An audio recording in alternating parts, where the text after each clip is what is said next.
कभी उम्मीद मत छोड़ो। एक बार की बात है, एक बड़ा सा पानी का नाव जिसमें कि लोग सफ़र कर रहे होते हैं, वो पानी में डूब जाती है। सारे लोग भी पानी में डूब जाते हैं, लेकिन उनमें से एक किसी तरह से बच जाता है। वो अपनी जान बचाते बचाते किसी तरह एक खाली टापू पर पहुंच जाता है। टापू बिल्कुल ही सुनसान होता है, वहाँ पर और कोई भी नहीं होता। वो इंसान भगवान को कोसने लगता है कि उसने उसके साथ ऐसा क्यों किया। फिर वो उस टापू के किनारे काफ़ी दिनों तक बैठा रहता है, इस आस में कि शायद उसे कोई बचाने के लिए आ जाए।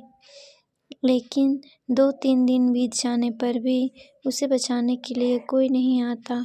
वो अपने बचने की उम्मीद भी पूरी तरह से खो देता है। वो जंगल में जाता है और कुछ लकड़ी इकट्ठा करता है, जिसे वो अपने लिए एक छोटा सा घर बनाता है, जिसमें कि वो रह सके। वो आदमी पेड़ों से फलों को तोड़कर और मछलियों को पकड़कर अपना पेट भरता था। ऐसा काफ़ी दिनों तक चलता रहा। उस आदमी को जब अपने बचने की कोई रास्ता नहीं दिख रहा था, तब एक दिन जब वो जंगल में कुछ खाने की तलाश करने के लिए गया हुआ था, तभी उसे बिजली गिरने की आवाज़ सुनाई दी। वो बिजली उसके घर के पास गिरी थी, इसलिए वो वापस अपने घर को देखने आया। तब उसने देखा कि उसका घर पूरी तरह से जल चुका था। वो बिजली उसके घर के ऊपर ही गिरी थी, जिसके कारण उसके घर को आग लग गई। वो आदमी भगवान को कोसने लगता है कि उसने उसका छोटा सा घर बनाया था, वो भी जल गया। अब वो क्या करेगा? वो अपनी किस्मत को दिन भर कोसता रहा। फिर उस टापू के किनारे के पास ही सो गया।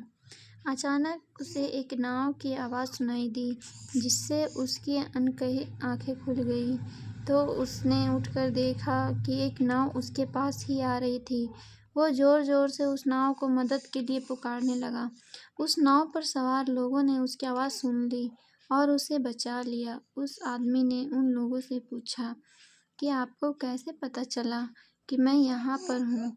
तब उनमें से एक आदमी ने जवाब दिया कि हमने आपका धुएं का इशारा देखा था, जिसे देखकर हम आपको बचाने के लिए आ गए। तब वो आदमी सोच में पड़ गया कि उसने तो उन्हें कोई इशारा नहीं दिया था। फिर थोड़ी देर बाद उसने सोचने के बाद उसे याद आया कि उसके घर में आग जल लग गया था।